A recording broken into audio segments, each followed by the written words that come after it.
bismillaah marka hore waa salaamantihiin bahda saxaafadda.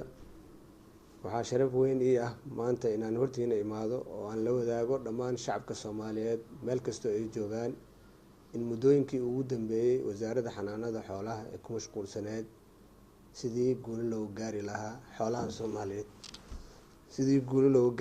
dhoofinta xoolaha Soomaaliyeed oo ah laf-dhabarta nolosha dadkeena. wadahadallo muddo qaatay kadib waxaan ku guuleysanay in dalka boqortooyada Sacuudiga aan u dhoofino 1,100,000 neef oo ari ah xilliga xajka.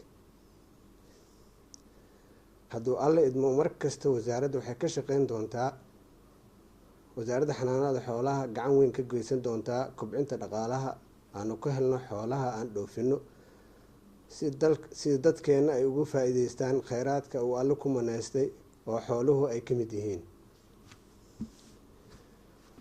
waxaan wada ogsoonahay in dalkeena uu muddo dheer kusoo jiray duruufo kala duwan sida colaadaha iyo dhaqaale yarida. waxaana alle ka baryayaa in uu naga saaro dhibaatooyinkaas. xukuumaddana waxaa ka go-an in dadaal joogto ah ay ku bixiso dalkeena oo la mid noqda dalalka kale ee dunida nolosha wanaagsan ka haysta. waxaan ugu dambeyn jeclahay inaan idinla wadaago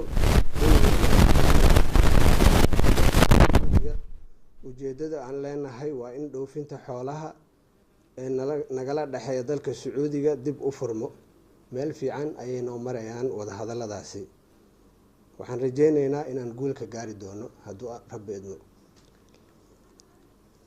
waxaan aada ugu mahadcelinayaa madaxweynaha jamhuuriyadda mudane maxamed cabdullaahi farmaajo, ra-iisul wasaare mudane xasan cali kheyre, ra-iisul wasaare ku-xigeenka, dhammaan xukuumadda oo nagu garab siiyey tallaabadan hore loo qaaday.